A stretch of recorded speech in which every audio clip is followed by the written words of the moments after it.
saludo sincero a todas las que están y creo que algunas pues les acompañan también los esposos, porque realmente la temática de hoy también debiese ser apreciada o analizada tanto por el varón como por la hembra.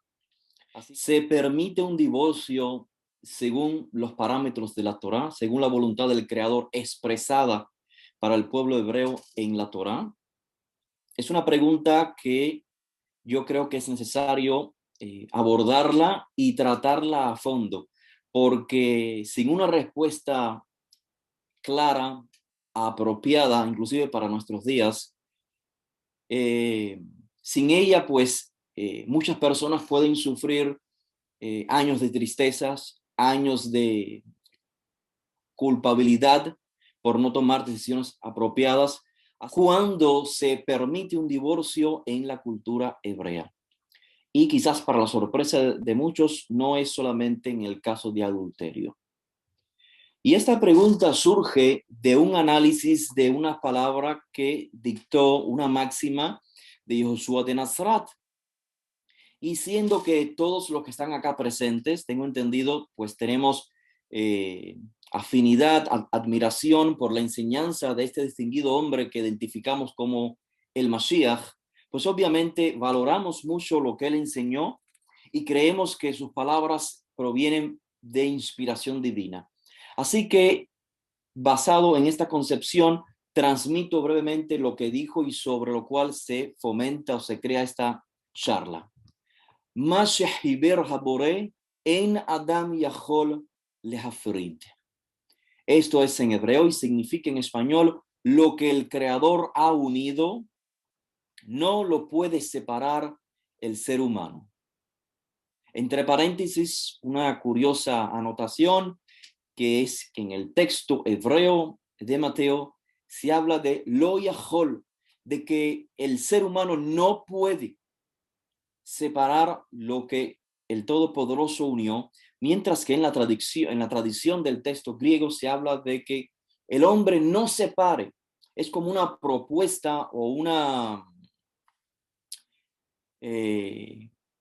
un llamado de atención. El hombre no separe lo que el Todopoderoso unió. Pero en el texto hebreo se nos recalca, quizás con más énfasis, en Adam yachol lehafrid. El hombre, el ser humano, no puede separar lo que el Creador unió. Entonces la pregunta es, ¿cómo entonces el título de esta charla se llama o se titula ¿Cuándo se permite el divorcio en la cultura hebrea? Y se énfasis en que no solamente es por cuestión de adulterio. Pues bien, lo primero que quiero decirles a modo de introducción es que muchas ya sabrán que en el judaísmo tradicional se permite el divorcio y no únicamente por cuestiones de adulterio. Por su parte, el cristianismo, la religión occidental tradicional, esto es el catolicismo y luego algunas expresiones o derivados de este cristianismo primitivo, prohibieron el divorcio, basado en este texto que acabo de leer, que se encuentra en el libro de Mateo, el capítulo 19, el verso 6, si mal no recuerdo. Lo que el Creador unió, que el hombre no lo separe. O sea, y aunque se separen, aunque se distancien físicamente por X razón, pues que los separados no pueden volverse a casar. De lo contrario, pues estuviesen practicando lo que se le llama en español el adulterio. Y esencialmente vamos a partir de analizar el texto en contexto. Y voy a enfocarme, para salir de dudas, en dos errores de comprensión de este texto. Así que vamos a corregir ya de inicio dos errores. El primer error es cuando la gente, vamos a decir que el exponente, el maestro, trata de enseñar o transmitir lo que Josué enseñó, pero obviándolo o sacándolo de su contexto, de un todo que circula a Josué, a su enseñanza. Esto es Israel, el contexto de Israel, la Torá, la tradición, el contexto cultural, social donde Josué creció, porque este registro, esta enseñanza fue registrada en un contexto geográfico muy particular. O sea, ¿cómo era el contexto o el proceso para contraer matrimonio? ¿Cómo era el compromiso, el casamiento? Ya de eso hemos hablado en otras ocasiones. Así que hay que tomar esto en cuenta para no sacar las palabras de Josué de todo su contexto, repito, cultural, social y demás. El cristianismo, lamentablemente, es decir, la exposición de estos documentos, pero de forma anacrónica, con falta de conocimiento del contexto social y cultural, lo que ha hecho es sacar a Josué de su contexto natural y ha creado entonces una religión con lo que ellos llamaron el Nuevo Testamento. Es decir, basaron sus enseñanzas partiendo ya de un anacronismo, comprendiendo que las enseñanzas de Josué, transmitidas por sus primeros alumnos, y las enseñanzas, por ejemplo, de Pablo, de Saúl de Tarso, en sí se instituían como una especie de contraparte de lo que el mundo judío, lo que los propios autores, los discípulos de Josué, conocían como Kitvei HaKodesh, los escritos sagrados. En otras palabras, el cristianismo dijo, tenemos ahora dos testamentos. Tenemos un Antiguo Testamento, que es la Torá, la Biblia hebrea, los profetas, los escritos, etcétera. Y ahora tenemos en Josué y sus discípulos el Nuevo Testamento. Y por supuesto, esto es totalmente desde una perspectiva anacrónica. Los escritos, los autores de los escritos que se popularizaron en Occidente por medio de la influencia de la religión cristiana, estos escritos nunca fueron percibidos por sus autores como un Nuevo Testamento, no como la contraparte de un Antiguo Testamento. Y esto dio lugar entonces a que se sacara del contexto las enseñanzas de Josué. Es decir, si las enseñanzas de Josué hacia el Nuevo Testamento le restas la Torá, le restas los profetas, le restas el contexto sociocultural, ¿con qué te quedas? Con algo que no puedes comprender porque Josué, sus enseñanzas, sus discípulos son parte de ese contexto. Así que, como dije, cuando se crea una religión basada en el Nuevo Testamento, y eso es lo primordial, y el Antiguo Testamento no se estudia, entonces se crean deducciones erradas como esta que hoy estamos aclarando y manifestando como un error. Esto es la imposibilidad de divorciarse a menos que sea por adulterio. Ustedes pueden quizás saber, han experimentado que aquellos que asisten a centros cristianos que tratan de buscar un acercamiento a la divinidad, el primer libro, compendio de libros que reciben es el Nuevo Testamento. Y se repite entonces lo mismo. Ya no solamente el líder comunitario, el pastor, el padre, el cura, no solamente que no comprende el texto en contexto porque tiene un Nuevo Testamento contrastando a un antiguo y repite concepciones erradas, sino que ahora el feligrés, esa persona, el creyente, no sé cómo llamarle, que asiste de manera quizás necesitando llenar un espacio espiritual, asiste a un centro cristiano, se le da un Nuevo Testamento. Y él obviamente no va a tener ni la menor idea de qué significan estas palabras, porque es un documento de hace 2000 años. Entonces, lo que hizo la religión cristiana sería aproximadamente como lo que pudieran haber hecho los discípulos del profeta Isaías. Está escrito en sus libros, en sus documentos del llamado libro de Isaías, que él tenía discípulos. Imagínense que los discípulos de Isaías creasen una religión con el libro de Isaías. O sea, quitaría todo el contexto de sus palabras que están basadas en patrones repetitivos todo lo que Isaías está diciendo no es nada más que una repetición de eventos que ya han ido tomando lugar desde los días del exilio de Israel, la formación y el exilio de Israel. En términos más prácticos, sería como entregarle un automóvil dañado a un mecánico sin las herramientas necesarias para arreglar ese auto.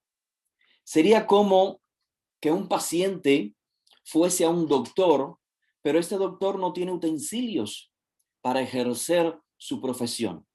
Pues exactamente ha hecho, lamentablemente, gran parte de la expresión del mundo cristiano al descontextualizar a Yoshua sus enseñanzas, una vez más, del contexto sociocultural y sobre todo de la Torá, percibiéndola como un documento antiguo, caducado.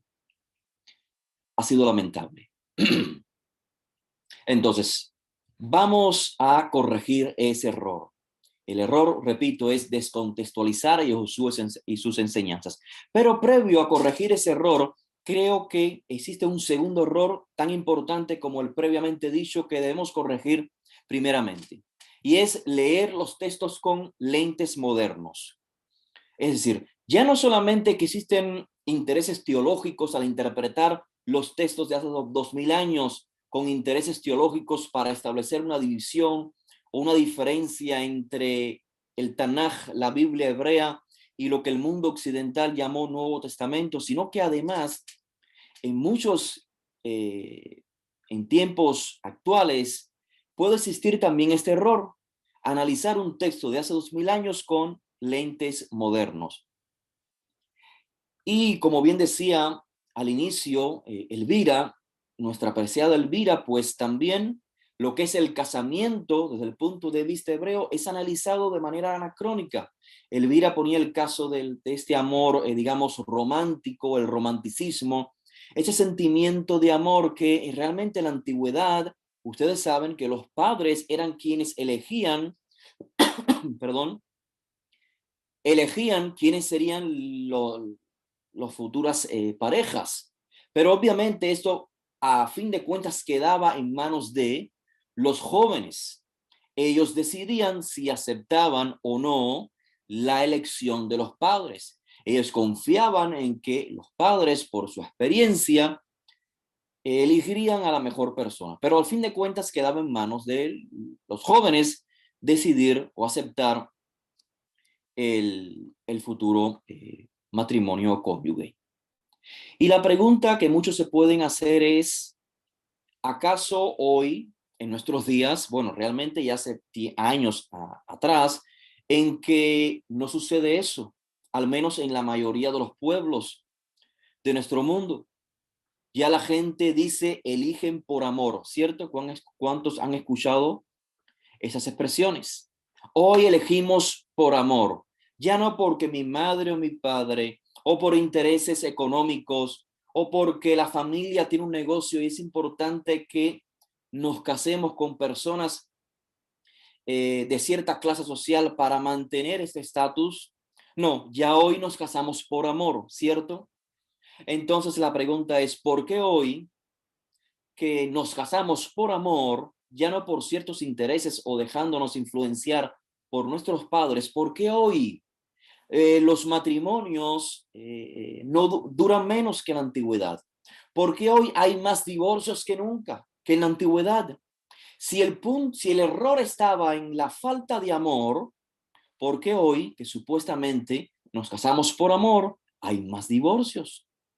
Tal parece que la cuenta no las estamos sacando bien o la lógica no es tal cual nos quieren hacer creer. En el mundo occidental, y es muy importante lo que decía nuestra apreciada Elvira al inicio, el concepto de amor es simplemente un sentimiento, es una emoción, es una pasión, ¿cierto? Que sienten dos personas. Y se dice entonces que la gente se casa cuando existe ese amor, cuando existe ese sentimiento, esa emoción, esa pasión entre ambos. Entonces cada uno dice, creo que somos el uno para el otro y nos vamos a casar. Y crean entonces un compromiso. Pero cuando ese sentimiento, amor o emoción merma, disminuye o se acaba inclusive entre la pareja, toma lugar el divorcio. Vamos entonces a corregir este segundo error y luego cuando comprendamos este segundo error, vamos a volver al primero que decíamos que era la comprensión errada de un texto de hace 2000 años. Entonces, ese segundo error es qué significa realmente el amor. Repito, hay que diferenciar el concepto de amor desde el punto de vista occidental y el punto de vista, digamos, hebreo o el de la Torá o el de la Biblia. Amor, desde el punto de vista occidental, puede ser algo así como en un matrimonio, obviamente en este contexto del matrimonio, puede ser algo así como la riqueza o la belleza. Es algo que hoy está y que mañana no, ¿cierto? Así que cuando nos casamos con alguien por amor o con amor, tan pronto cesa, así como puede cesar las riquezas o puede cesar la belleza, toma lugar el divorcio. Cuando estas condiciones ya no están en un matrimonio, lo que sigue, sin dudas algunas, es el divorcio. Pero amor desde el punto de vista hebreo o de la Torá, que es llamado, el término amor es llamado ahavá, viene de la raíz etimológica hav, que significa dar, que significa entregar. Y no solamente entregar en el contexto físico, obviamente dinero, sino también entregar lo que es atención, tiempo. Así que, claro, Ahavá también implica en el mundo hebreo un sentimiento, el deseo de la entrega, la emoción, la pasión, obviamente. Pero eso, repito, no es la esencia. La esencia es la entrega. Cuando se habla de amor en la Torá, se habla de entrega. Por esto Yoshua dice en términos hebreos de la antigüedad, Ein Ahavá Rabbah, me ahavato asher notem lehaverav et nafsho. No existe un ahavá mayor que aquel que da su vida por sus compañeros. Nótese que ya existe una relación previa, una conexión, un jibur, sí, una conexión, una relación íntima, fuerte entre ciertas personas y por lo tanto el mayor grado de ahavá no es un sentimiento bonito, no es una pasión, no es una emoción, sino es la entrega de la vida misma por aquella persona con la que ya previamente ha creado lazos de amistad. Así que ahavá, repito, es dar vida, dar tiempo, dar comprensión, atención, asistencia, ayuda, caricias, lealtad, brindar bondad, etcétera, y etcétera. Así que si te casas con alguien, o mejor dicho, si te casas con amor, porque esa es la expresión en la actualidad que se emplea, si nos casamos con amor, que repito, es similar a una cosa, es un sentimiento, es una emoción, ya no te estás casando con una persona, te estás casando con un sentimiento, con una ilusión, con un amor, con una pasión, con una cosa.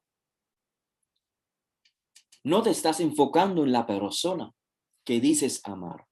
Por lo tanto, cuando falte ese condimento, cuando falte ese amor, esa pasión, esa emoción, cuando falte el dinero, cuando falte la belleza, querrás divorciarte. ¿Por qué? Porque no te casaste con la persona. Te casaste con el amor de esa persona. Por eso es importante recalcar lo que decía al inicio nuestra apreciada Elvira, y por eso le decía que tal pareciera que tuvimos una charla previo a este conversatorio, porque las conclusiones o el sumario ha sido exactamente el mismo en esencia. Tenemos que entender que nos estamos casando con una persona, con su carácter, con tal y como es. Por eso es importante darle el tiempo al conocimiento, a conocerse. Por eso es que en hebreo originalmente existían dos fases para el matrimonio. Primeramente el compromiso y luego quizás al periodo de un año aproximadamente se concretaba ese casamiento. Es importante conocer la persona con la cual nos vamos a casar. Y por eso es que se le daba eh, prioridad a la decisión de los padres que tenían mucho más experiencia que los hijos para elegir a la persona adecuada. Y obviamente, no solamente por intereses económicos, por un bienestar físico, temporal, sino también tomando en cuenta la importancia de la vida de la hija. De manera que esa clase de amor de la cual estamos hablando, que pertenece al concepto occidental, no ha de ser el enfoque para crear un matrimonio saludable y duradero. Vamos a casarnos con una persona, no únicamente con los sentimientos de una persona. Basado entonces en esta explicación de este error que creo que ya corregimos, al menos en nuestra mente, vamos entonces a corregir ese primer error del cual les hablaba al inicio, que es no comprender apropiadamente las enseñanzas de Josué en su contexto. Traer entonces a nuestra conciencia las herramientas necesarias, culturales, sociales, de la Torá también, obviamente, para comprender el texto en contexto. Porque, repito, sé que existe el temor en muchas personas que valoran a Josué como un ser, digamos, inigualable, de suma autoridad e importancia, basado en el cual dictaminan su vida. Pero es importante comprender lo que está diciendo él en contexto, para no seguir simplemente la interpretación anacrónica, errada de un expositor que sacó las enseñanzas de Josué simplemente por intereses teológicos. La sacó de contexto. Así que rápidamente, esta es la parte central de nuestra charla y la referencia es claramente, una vez más, lo que se le llama en el mundo occidental. Mateo capítulo 19 inicia con una pregunta por parte de los fariseos a Josué. ¿Quiénes son los fariseos? Los fariseos no son cualquier persona.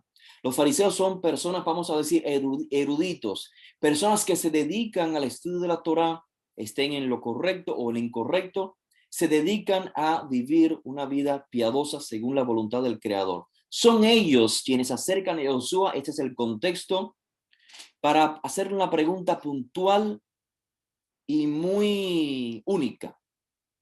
¿Está permitido al hombre dejar a su esposa por cualquier motivo y darle a ella una carta de divorcio o un certificado de divorcio? Esa es la pregunta, la voy a repetir. ¿Está permitido al hombre dejar a su esposa por cualquier motivo, repito, por cualquier motivo, y darle carta de divorcio? ¿Cómo comprender esta pregunta? ¿En qué contexto? El error está, estimadas, en suponer que la pregunta fue, ¿está permitido el divorcio? Ese es el primer error garrafal del intérprete o el lector simplista. La pregunta es, ¿está permitido dejar a la esposa por cualquier motivo y darle carta de divorcio? La pregunta no fue, ¿está permitido el divorcio? Por lo tanto, si es así, la respuesta puede ser comprendida fuera de contexto. Si alguien lee, si alguien supone que la pregunta es, ¿está permitido el divorcio? Obviamente la respuesta también la comprenderá fuera de contexto. La respuesta es, y la leo con ustedes, yo les digo que quien abandona a su esposa y se casa con otra, a no ser en caso de adulterio, él es el adúltero, y quien toma a la divorciada comete adulterio. Es decir, está entonces prohibido el divorcio, excepto por causa de adulterio, porque supuestamente la pregunta era, ¿está permitido el divorcio? Así que tanto la comprensión de la pregunta está errada, así como la comprensión de la respuesta de Josué. Vamos a contextualizar, estimadas. La pregunta es claramente, está basada en la Torá. Aquel que comprende, una vez más, el lector que conoce el contexto sociocultural y comprende la Torá, comprende la pregunta apropiadamente. Ya dije, ¿quién hace la pregunta? No cualquier judío, no cualquier persona que pasó por allí, sino expertos en el texto de la Torá quieren salir de una duda respecto a la opinión de Yoshua como rabino. ¿Cuál es tu opinión respecto a el divorcio por cualquier cuestión? Entonces, la pregunta apunta claramente a un texto específico en la Torá. Como ya dije, está permitido el divorcio por cualquier motivo y entregar un certificado de divorcio. Es importante que sepamos que existen dos textos en la Torá, solo dos textos en la Torá que hablan respecto al divorcio. El primero es el en el que se enfoca el texto acá mencionado del libro de Mateo. Deuteronomio 24 a partir del verso 1. Y lo voy a leer con ustedes. Dice así: cuando un hombre toma a una mujer y se casa con ella, si sucede que no le es agradable, literalmente dice, si sucede que no haya gracia ante sus ojos, porque, entiéndase, no haya gracias porque hay una condición, ha encontrado algo, y aquí viene la frase clave. Algunos traducen, ha encontrado algo impropio, pero en ella. Pero realmente el texto hebreo lo que dice es, si ha encontrado desnudez de algo. Algunos traducen, si ha encontrado inmoralidad en ella. Pero lo que literalmente dice el texto es, si ha encontrado desnudez de algo en ella. Lo que propongo, como otros también analistas del texto, es que se trata de un eufemismo.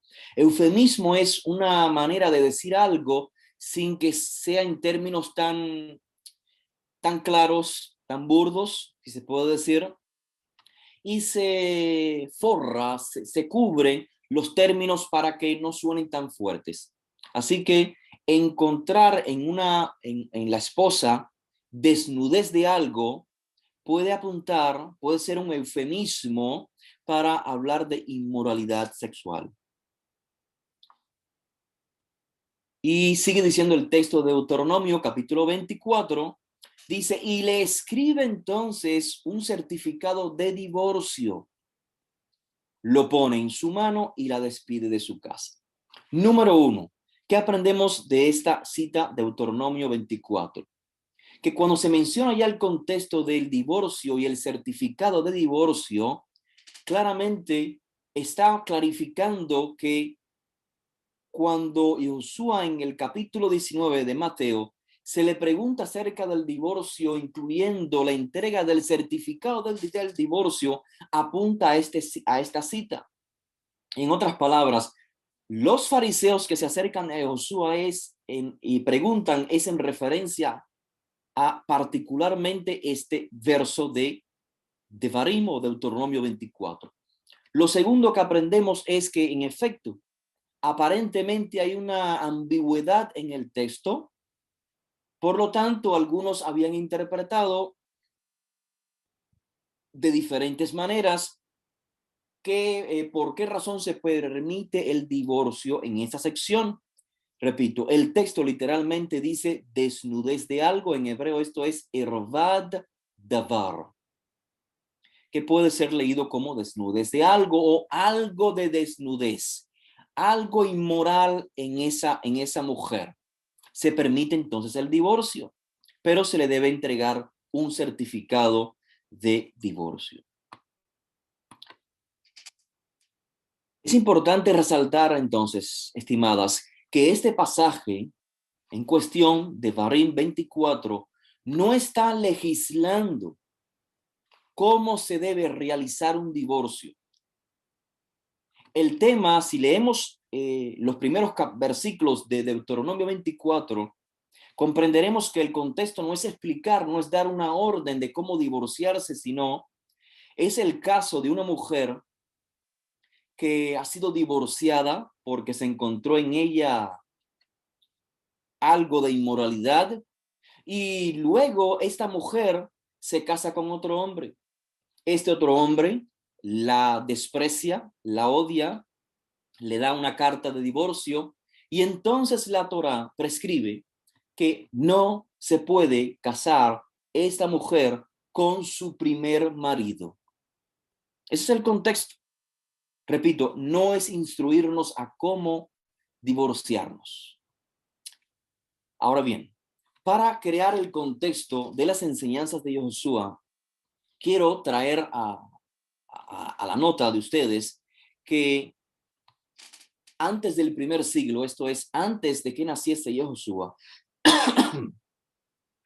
aproximadamente en el año 25, antes de la era común, nació un hombre que llegó a ser un filósofo judío que vivió en Alejandría llamado Filón de Alejandría, o sea, en Egipto del primer siglo. Él murió en el año 60, así que podemos decir que es un contemporáneo con Yoshua. Y él, en sus escritos acerca de la Torá, sobre Deuteronomio 24, llegó a una conclusión diferente a la de Yoshua. Según Filón de Alejandría, el hombre y también la mujer podían divorciarse por cualquier asunto. Así se traduce el término en griego que emplea, por cualquier asunto. Por si faltase más evidencia, también tenemos a Josefo.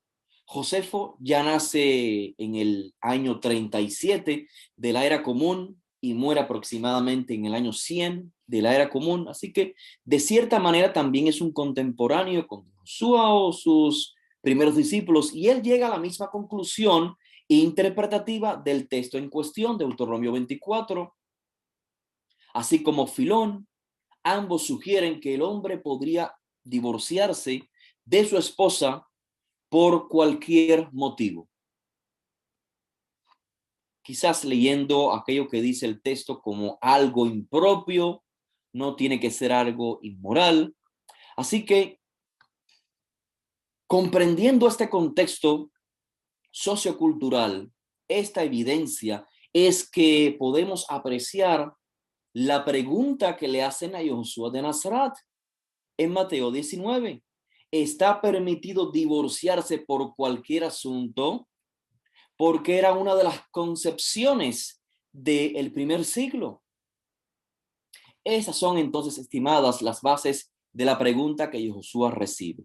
Es decir, era una interpretación existente en el primer siglo y los fariseos querían saber la opinión de Yoshua. Ahora, curiosamente, como ya dije, aparentemente es algo ambigua esta frase de algo inmoral, algo de desnudez en ella.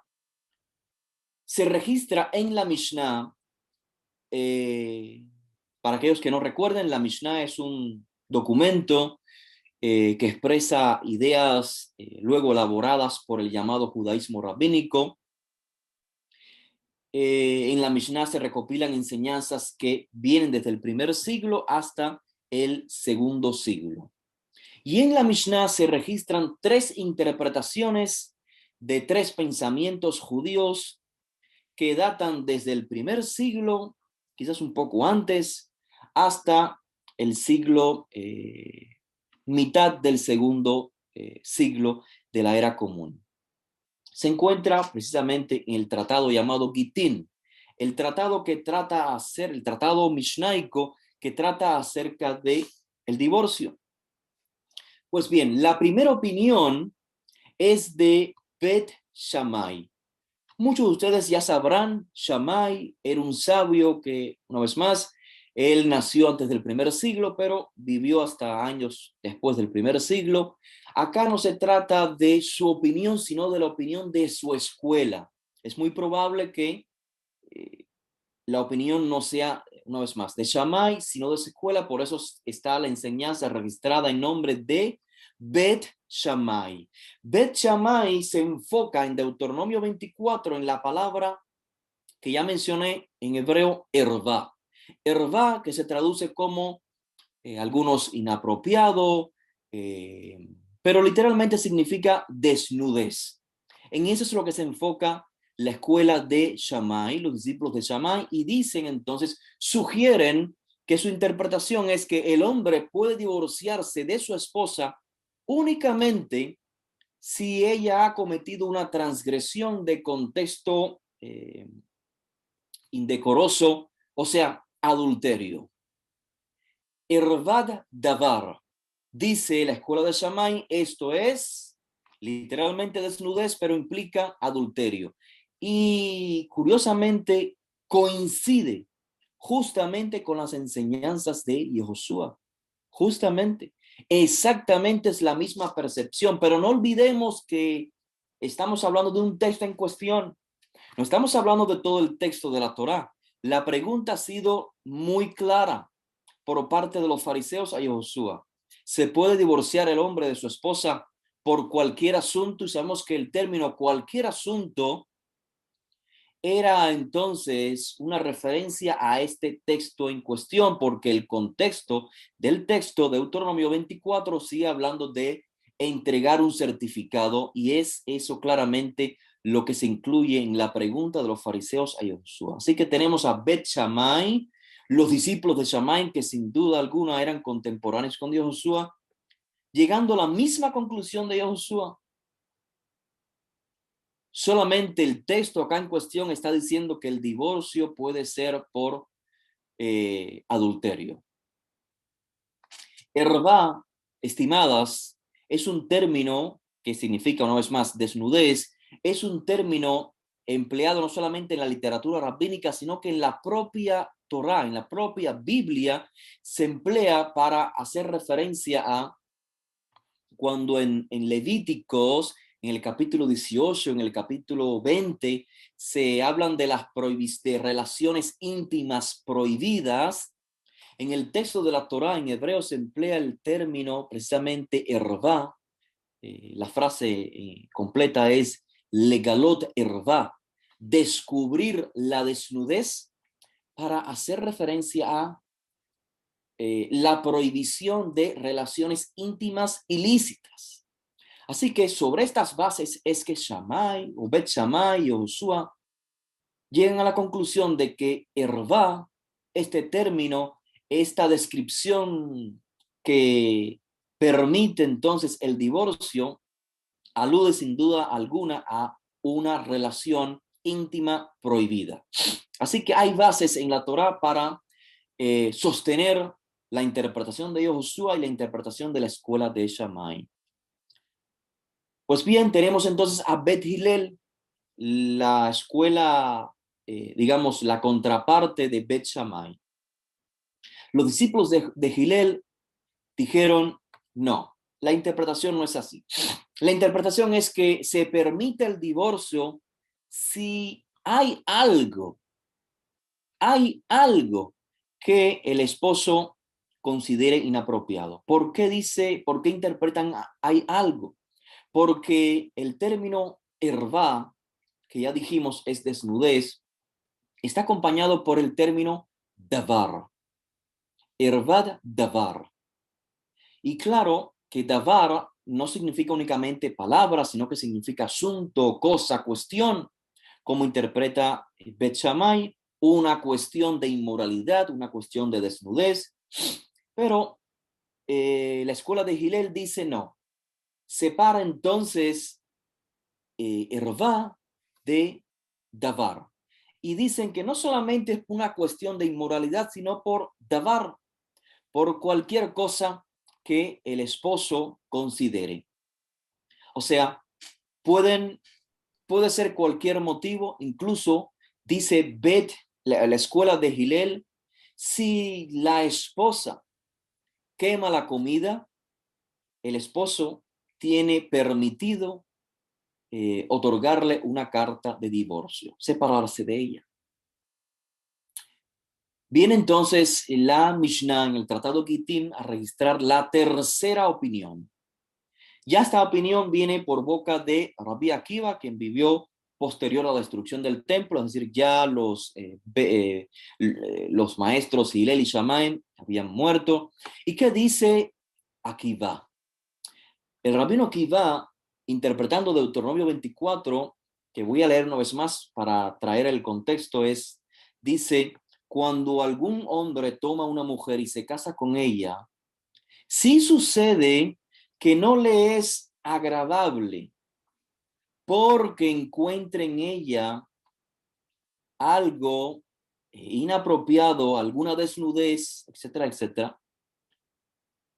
Lo que hizo Rabbi Akiva es separar estas dos frases que componen el texto en Deuteronomio 24.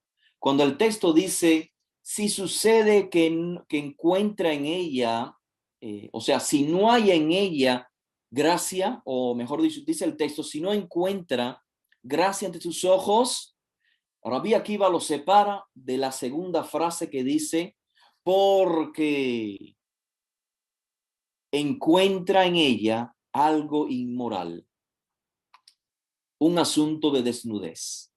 Rabbi Akiva lo separa y dice no solamente es por cuestión de inmoralidad, sino porque encuentra en ella algo, dice que no es agradable a sus ojos. Por lo tanto, Rabbi Akiva llega a la conclusión de que incluso si el esposo encuentra a otra mujer más hermosa que ella, entonces puede darle el divorcio, porque está escrito en Deuteronomio 24, si ella no le agrada o si no haya gracia ante sus ojos. Claramente es una manipulación del texto de la Torá, perdonen, y no sé cuántas de ustedes que hayan profundizado sobre esta temática habrán escuchado a exposiciones muy bonitas, muy inspiradoras, tratando de justificar la enseñanza o la interpretación de Hillel y la interpretación, o Bet Hillel, y la interpretación de Rabbi Akiva. O sea, ¿cómo puede este gran maestro, Rabbi Akiva, tan honorable en la tradición rabínica, decir que si alguien encuentra una mujer más hermosa que la suya, le puede dar carta de divorcio porque está escrito, si no le haya gracia ante sus ojos? Y interpretaciones muy bonitas, repito, muy inspiradoras han sido como las siguientes, las cuales, claro, yo también, cuando estaba en mis años de estudiante, supuse que eran la verdadera interpretación. Pero luego, cuando fui profundizando un poco más en todo el contexto de la Mishnah, comprendí que no era la interpretación adecuada, sino más bien una justificación. Eran interpretaciones que justificaban una actitud tan extraña, tan poco ética del rabino Akiva. La interpretación, les decía, bonita, es la siguiente, que lo que realmente Rabbi Akiva quiere decir cuando él dice, si alguien no encuentra a su esposa agraciada como en comparación con otra mujer, le puede dar carta de divorcio, que lo que quiere decir es que si tú no aprecias a tu mujer, obviamente estás causándole dolor a tu esposa. Por lo tanto, merece que la dejes ir. En otras palabras, Rabbi Akiva se está enfocando en la vida de la mujer, en la dignidad de la mujer y no la del hombre. Que Rabbi Akiva está viendo el sufrimiento por el cual pasaría la mujer cuando su esposo se fijara en otra mujer.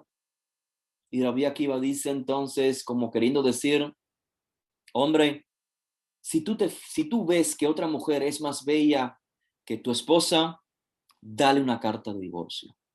Pero obviamente cuando comprendemos el contexto cultural, sociocultural de esta época, el enfoque claramente no es tal como lo hace esta interpretación romántica sobre el dictamen de Rabbi Akiva, y mucho menos obviamente sobre el dictamen de Bet Hillel, quien dijo, si una mujer quema la comida, el esposo puede darle carta de divorcio. Entonces, lo que quiero decirles, estimados y estimadas, es que Ese es el contexto en el cual Josué responde tan tajantemente como lo hizo Shammai. Pero así como Bet Shammai dice que Deuteronomio 24, la explicación no es que el hombre deja a su mujer por cualquier cosa, sino únicamente por cuestión de adulterio, que esa es la interpretación correcta de Deuteronomio 14, no del resto de la Torá o los versículos que hablan de el divorcio. Lo mismo se debe aplicar al texto de Mateo cuando ciertos fariseos preguntan a Josué respecto a este único versículo. Deuteronomio 24. ¿Está permitido que se divorcie el hombre de su mujer por cualquier asunto y darle carta de divorcio? Claramente el enfoque era sobre esta primera sección. ¿Por qué digo eso, estimados Javerén? Porque este ha sido el error de los intérpretes exponentes en su mayoría del mundo cristiano. Porque no aprecian el texto de la Torá, porque no han seguido leyendo, porque la Torá es un Antiguo Testamento, porque el enfoque ha de estar en el Nuevo Testamento, pero sacado de contexto. Si fueran como Rabí Josué, si fueran como sus primeros discípulos, para los cuales la Torá es la esencia, la Torá es la fuente de todo, vieran entonces Mateo 19:6 solamente como una explicación de un versículo de Deuteronomio 24. Porque Deuteronomio 24 sigue hablando, estimados y estimadas, sobre una segunda permisión para un divorcio. En otras palabras, ya no se permite el divorcio en la Torá, Deuteronomio 24, porque haya un caso de inmoralidad sexual, sino por algo más. Sigamos leyendo entonces. Deuteronomio 24 sigue diciendo, en este caso, recuerden, no es una explicación de cómo legalmente divorciarse, sino es un caso en particular de una mujer que engaña a su marido, el marido le entrega carta de divorcio, ella se casa con otra persona. ¿Y qué pasa entonces? Sigue diciendo el texto, si sucede que dice que ella se vuelve a casar con otra persona y este otro varón la aborrece, literalmente la odia, la desprecia y le entrega una carta de divorcio, la despide de su casa, ella no puede casarse una vez más con el marido anterior. En otras palabras, que si seguimos leyendo como Josué leería, como sus primeros discípulos leerían, como todo lector de la Torá leería, nos daríamos cuenta de que existen otros motivos para un divorcio. Y este motivo acá es el desprecio. Si el hombre desprecia a la mujer, si el hombre odia a la mujer, está permitido el divorcio. ¿Sobre qué bases viene Deuteronomio a hablar algo que supuestamente ya tendríamos que saber? O sea, ¿cómo Deuteronomio no nos dice cómo divorciarnos, sino que solamente está diciendo por qué razones se pueden divorciar?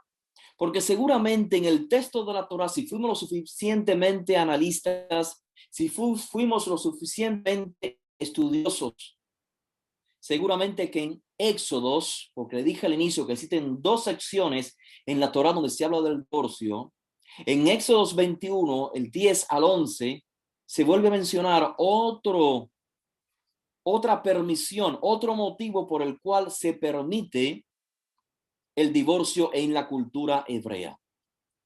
Si alguien dice el texto en contexto de siervos y siervas, si alguien vende a su hija como sierva y el amo la toma para sí, ya él teniendo otra mujer, dice, toma para sí otra mujer, dice, no disminuirá su alimento de la primera, ni su ropa, ni sus derechos conyugales.